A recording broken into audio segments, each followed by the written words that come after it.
എല്ലാ കൂട്ടുകാർക്കും നല്ലൊരു രാത്രി ആശംസിച്ചുകൊണ്ട് നമുക്ക് നേരെ രേവതിയുടെ സച്ചിയുടെ നാളത്തെ നല്ലൊരു വിശേഷം കേട്ടാലോ. അങ്ങനെ ഇന്നത്തെ വിശേഷം നമ്മൾ കണ്ടു. രേവതി സച്ചിക്ക് ദേഹം മൊത്തം വേദനയാന്ന് പറഞ്ഞു കഴിഞ്ഞിട്ട് സച്ചിയുടെ കൈയൊക്കെ തിരുമ്മി കൊടുക്കണം. അവസാനം കൈ തിരുമ്മിയപ്പോ സച്ചി പറഞ്ഞു, എന്റെ കാലിന് നല്ല വേദന ഉണ്ടെന്ന് പറയാം. ശരി, കാലും തിരുമ്മി തരാന്ന് പറഞ്ഞ് കാല് തിരുമ്മി കൊടുക്കുക. പിന്നീട് സച്ചിയോട് പറഞ്ഞു, ഒരു കാര്യം ചെയ്യ, സച്ചിയാണ് അങ്ങോട്ട് തിരിഞ്ഞു കിടക്കാൻ പറയണം. എന്തിന്? ഞാനേ ആ പുറം ഒന്ന് തിരുമ്മി തരാന്ന് പറയും. പുറം തിരുമ്മി തരാനാ? വേണ്ടാന്ന് പറയാ. അങ്ങ് തിരിഞ്ഞു കിടക്കാൻ പറഞ്ഞാൽ തിരിഞ്ഞു കിടന്നാ മതി എന്ന് പറയാം. സച്ചി പറഞ്ഞു, ഏത് നേരത്താണോ എന്തോ ആ ക്ഷേത്രത്തിലേക്ക് വരാൻ തോന്നിയത്, അതുകൊണ്ടല്ലേ നിന്നെ എടുത്തോണ്ട് പോകേണ്ടതായിട്ട് വന്നേ.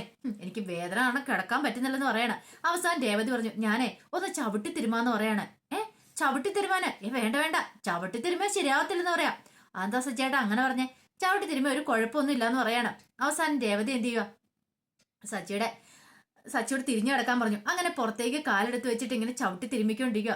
പെട്ടെന്ന് സച്ചിയോട് അയ്യോ ഇച്ചിരി പതുക്കെ, എനിക്ക് വേദന എടുക്കുന്നുണ്ട്, വെറുതെ കള്ളത്തരം പറയല്ലെന്ന് പറയാണ്. ദൈവമേ, പകല് മുഴുവൻ ഞാൻ വണ്ടി ഓടിക്കും, രാത്രിയിൽ ഇതാ അവസ്ഥ. ഇതിനേക്കാളും ഭേദം വണ്ടി ഓടിക്കുന്ന. ഇപ്പൊ ഏതാണ്ട് വണ്ടിയുടെ അടിയിൽപ്പെട്ട അവസ്ഥയായി എന്റേത്. പകല് വണ്ടിക്കകത്തിരുന്ന ഇപ്പൊ വണ്ടിക്ക് അടിയിൽപ്പെട്ട അവസ്ഥ, എന്ത് ചെയ്യാനാന്ന് പറ. ഇത് കേട്ട് കഴിഞ്ഞപ്പോ രേവതി പറഞ്ഞു, ഒന്ന് മിണ്ടായിരിക്കുന്നുണ്ടോ എന്ന് പറഞ്ഞു ഒരു ചവിട്ടം കൂടി കൊടുക്കുവാണ്. സച്ചി പറഞ്ഞു, ഇങ്ങനെയാണ് നീ എന്നെ കൊല്ലൂല്ലോ എന്ന് പറയാണ്. അങ്ങനെ അയ്യോ അമ്മയെന്ന് കടന്ന് അലറി വിളിച്ചോണ്ടിരിക്കുന്ന സമയത്ത് ചന്ദ്രമതി മുറിയുടെ ഫ്രണ്ട് വരുവാണ്. ഇതെന്താ അകത്തൊന്നൊരു കരച്ചിലൊക്കെ സച്ചിയുടെ ആണല്ലോ, അവനിത് എന്തു പറ്റി എന്നോർത്ത് അങ്ങോട്ട് വരുവാണ്. കഥക് അത് തുറന്നു കിടക്കുവാണ്. ചന്ദ്രമതി എല്ലാം നോക്കിക്കഴിഞ്ഞപ്പോ രേവതി സച്ചിയുടെ മേത്തേക്ക് കയറുന്നിട്ട് പുറത്ത് കയറിന്നിട്ട് ഇങ്ങനെ കാലിട്ട് ചവിട്ടി മെതിക്കുന്ന കാഴ്ച കണ്ട് ഒരു നിമിഷം ചന്ദ്രമതി ഞെട്ടിപ്പോയി. നീ എന്താടി എന്റെ ചെറുക്കനെ കാണിക്കണേന്ന് ചോദിക്കുക.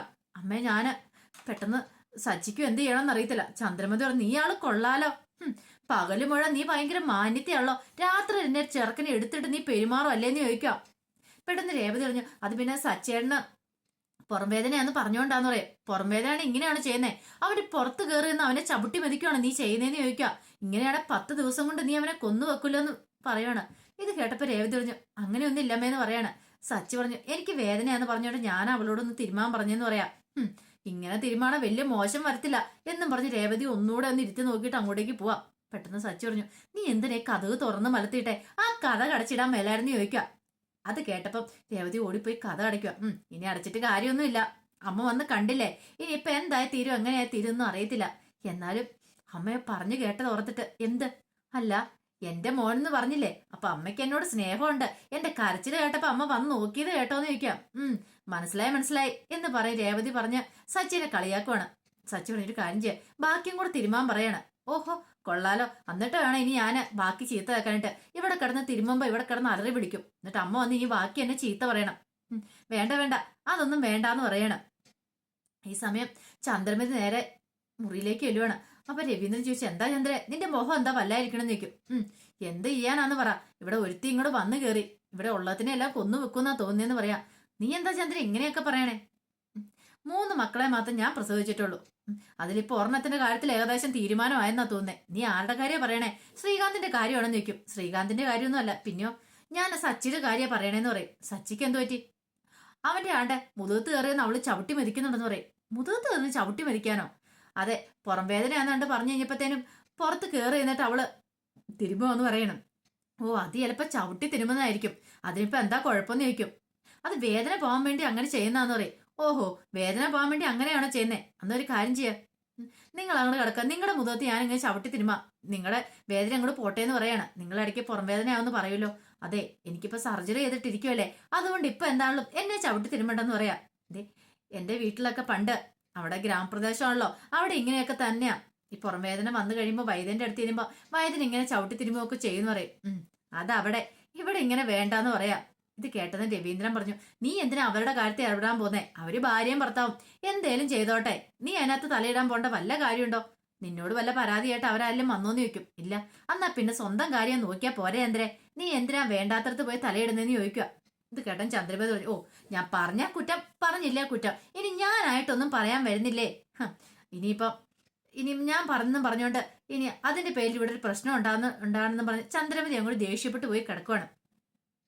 പിന്നീട് പിറ്റേ ദിവസം നേരം വെളുത്ത് സച്ചി കണ്ണു തുറന്ന് നോക്കുമ്പോഴത്തേനും രേവതി അവിടെ നിന്ന് പൂമാല കിട്ടുന്നുണ്ട്. ഇതെന്താ രാത്രി നിനക്ക് ഉറക്കമൊന്നുമില്ലേ? പാതിരാത്രിയാണ് നീ പൂ കെട്ടിക്കൊണ്ടിരിക്കുന്ന ചോദിക്കും. പാതിരാത്രി ഇതോ? സച്ചിയാണ് എന്താ ഇതേ നേരം വെളുത്താന്ന് പറയണ? നേരം വെളുത്തോ? എന്റെ ദൈവമേ, കിടന്നുറങ്ങിപ്പോയത് അറിഞ്ഞില്ല എന്ന് പറയണം. നീ എന്നെ വിളിക്കായിരുന്നെന്ന് ചോദിക്കും. അത് പിന്നെ സച്ചേട്ടൻ ഇന്നലെ ഭയങ്കര പുറം വേദനയാന്നൊക്കെ പറഞ്ഞുകൊണ്ടാ ഞാൻ വിളിക്കായിരുന്നെന്ന് പറയാം. ഓ ഭാഗ്യം, ഫോൺ എടുത്ത് നോക്കണം സച്ചി, ആരും വിളിച്ചിട്ടില്ല, ഓട്ടോ ഒന്നും വിളിച്ചിട്ടില്ല, എങ്ങാനും വിളിച്ചായിരുന്നെങ്കിൽ എന്റെ പൈസ പോയെന്ന് പറയണം. ഈ സമയം രേവതിയോട് ചോദിച്ചു, നിനക്കൊരു വാക്ക് എന്നെ വിളിക്കാൻ മേലായിരുന്നു ചോദിക്കും. അതിന്റെ കാര്യമുണ്ടെന്ന് തോന്നിയില്ല. സച്ചിയേടൻ കിടന്നുറങ്ങുവാണോ ഉറങ്ങട്ടെ എന്ന് കരുതി. പിന്നീട് സച്ചി എഴുന്നേറ്റ് ബാത്റൂമിലേക്ക് പോകാനായിട്ട് തുടങ്ങുക. എഴുന്നേറ്റ് കഴിഞ്ഞപ്പോഴത്തേനും സച്ചിക്ക് തോന്നി ദേഹത്തെ വേദന കുറഞ്ഞു. ഓ ഇപ്പം നല്ല സുഖമുണ്ട് കേട്ടോ, ഇന്നലെ നല്ല വേദന ഉണ്ടായിരുന്നു, ഇപ്പം നല്ല സുഖമുണ്ടെന്ന് പറയാം. അതങ്ങനെയാ, അങ്ങനെ ചവിട്ടി തിരുമ്മിയിട്ടുണ്ടെങ്കിലേ പെട്ടെന്ന് വേദനകളൊക്കെ കുറയുമെന്ന് പറയാ. ആണോ, അത് കൊള്ളാലോ. എന്റെ നാട്ടിലൊക്കെ ഇങ്ങനെയാ, ഇങ്ങനെ ചവിട്ടി തിരുമാറുണ്ട്. പക്ഷെ അതിന് ഫീസ് ഉണ്ടെന്ന് പറയണ. ഫീസ് ഉണ്ടോ? അതെ, വൈദ്യരുടെ അടുത്ത് പോയിട്ടുണ്ടെങ്കിൽ 400 രൂപ കൊടുക്കണമെന്ന് പറയണ. ആഹാ, അത് കൊള്ളാലോ, 400 രൂപ കൊടുത്ത് തിരുമാന്. ഇത് കേട്ടപ്പോ രേവതി പറഞ്ഞൊരു കാര്യം ചെയ്യാ, 400 രൂപ എനിക്ക് ഇങ്ങ് അന്നേരക്കാൻ പറയണേ. എന്തിന്? അല്ല സച്ചേണ ചവിട്ടി തിരുമ്മി കഴിഞ്ഞപ്പോ സച്ചേണന്റെ വേദന പോയില്ലേ, അപ്പൊ എനിക്കുള്ള പൈസ ഇങ്ങ് അറിയാൻ പറയണ. ഓഹോ, 400 രൂപ കൊള്ളാം. കഴിഞ്ഞ പ്രാവശ്യേ നീ വീട്ടിൽ നിന്ന് പോയിക്കുമ്പോ നിന്നെ ഞാനേ പൂ മേടിക്കാനായിട്ട് അവിടെ കൊണ്ട് ഡ്രോപ്പ് ചെയ്തില്ലേ, അത് ഒരു തവണയല്ലോ 2-3 വട്ടമായില്ലേ, ആ കണക്കിൽ അങ്ങോട്ട് ഇതങ്ങോട്ട് പിടുത്തിക്കോളാൻ പറയണ.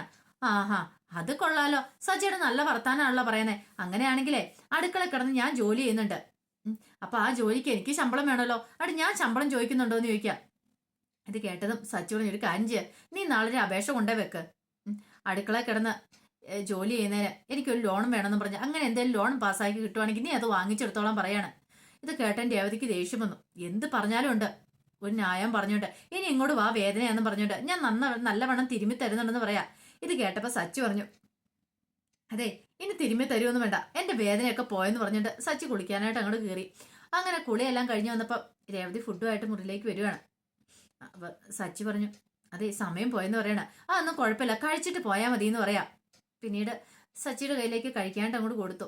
സച്ചി വാങ്ങിയിട്ട് പറഞ്ഞു, ഓ എന്റെ കൈക്ക് ഭയങ്കര വേദനയാന്ന് പറയണ, വലത് കൈക്ക്. അതെന്താ വേദന? അന്നൊരു കാര്യം ചെയ്യാം, ഇന്നൊന്നുകൂടെ അങ്ങോട്ട് തിരുമാ, ഞാൻ വേണമെന്ന് ചവിട്ടി തിരുമാന്ന് പറയണ. അയ്യോ വേണ്ടേ, എനിക്ക് ആ കൈയും കൊണ്ടാ പണിയെടുക്കാനുള്ളത്, എനിക്ക് ആ കൈ മാത്രമേ ഉള്ളൂ, എന്റെ ആകെയുള്ള സമ്പത്ത് അത് മാത്രം, ആ കൈയും കൊണ്ട് പണിയെടുത്താലേ എന്തായാലും അടുക്കെ ഉണ്ടാവുള്ളൂ, ആ കൈയും കൂടി ഇനി ഒടിച്ചു വെക്കണ്ടെന്ന് പറയും. ഓ അപ്പൊ ഇന്നലെ ഞാൻ പുറം തിരുമിയിട്ട് പുറത്തൊന്നും പറ്റിയില്ലല്ലോ, പിന്നെ എന്താ കുഴപ്പമെന്ന് ചോദിക്കും. തൽക്കാലത്തേക്ക് കുഴപ്പമൊന്നുമില്ല, ഞാൻ ഈ കൈ കൊണ്ട് എങ്ങനെയാലും വാരി കഴിച്ചോളാം എന്ന് പറഞ്ഞ് സച്ചി ഫുഡിനകത്ത് കൈ വെച്ച് കഴിഞ്ഞിട്ട്, ഓ കൈ അങ്ങോട്ട് പൊക്കാൻ പറ്റുന്നില്ലെന്ന് പറയണ. പെട്ടെന്ന് രേവതി പറഞ്ഞു, ആണോ അന്ന് ഇങ്ങോട്ട് കൊണ്ടുപോവാ, ഞാൻ വാരി തരാന്ന് പറയണേ. വേണ്ട ഞാൻ വാരി തരാ സച്ചേട്ടാ എന്നും പറഞ്ഞോണ്ട് രേവതി എന്ത് ചെയ്യാണ്, രേവതി ആ പ്ലേറ്റ് വാങ്ങിയിട്ട് സച്ചിയോട് പറഞ്ഞു വാ വിളിക്കാൻ പറയണം. അങ്ങനെ സച്ചി വാ തുറന്നു കഴിഞ്ഞപ്പം വാരി കൊടുക്കുകയാണ്.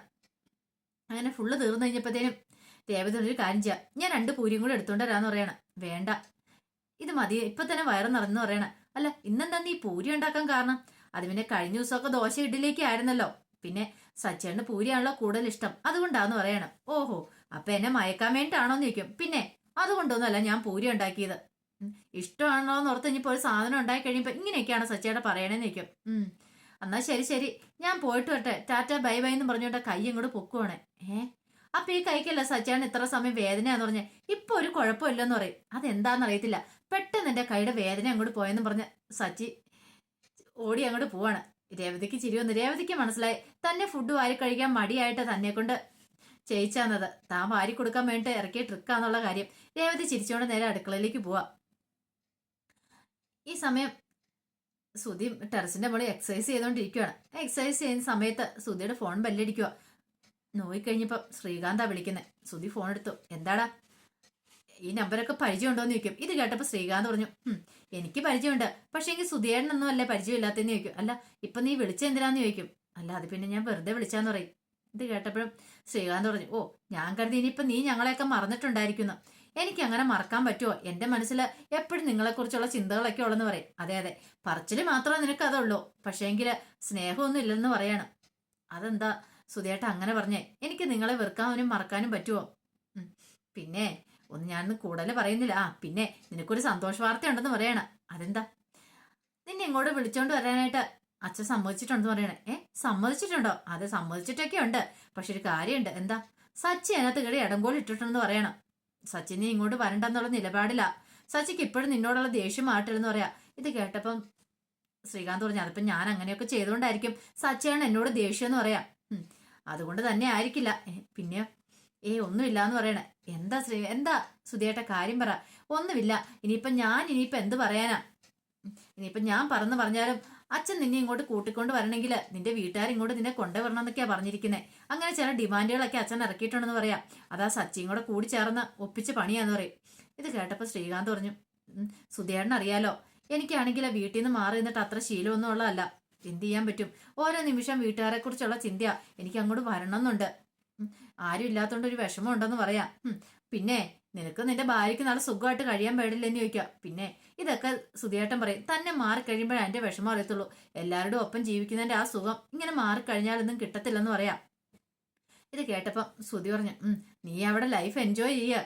ഇനി ഇങ്ങോട്ട് നിന്നെ വിളിക്കുവാണെങ്കിൽ നീ വരാൻ പറയാണ്. ഇത് കേട്ടത് ശ്രീകാന്ത് പറഞ്ഞു, എന്നെ വിളിക്കുമായിരിക്കും അല്ലേന്ന് ചോദിക്കണം. അറിയത്തില്ല, ഇങ്ങനെയൊക്കെ പറഞ്ഞിട്ടുണ്ട്, എങ്ങനെയാണെന്നും അറിയത്തില്ലെന്ന് പറയാണ്. അപ്പൊ അതിന്റെ വിശേഷങ്ങളൊക്കെ നാളെ നമ്മൾ കാണാനായിട്ട് പോകുന്നത്. ആ വിശേഷങ്ങളൊക്കെ നമുക്ക് എല്ലാവർക്കും കാത്തിരിക്കാം കേട്ടോ. ഒരിക്കൽ കൂടി എല്ലാവർക്കും നല്ലൊരു രാത്രി ആശംസിച്ചു നിർത്തുന്നു. നന്ദി.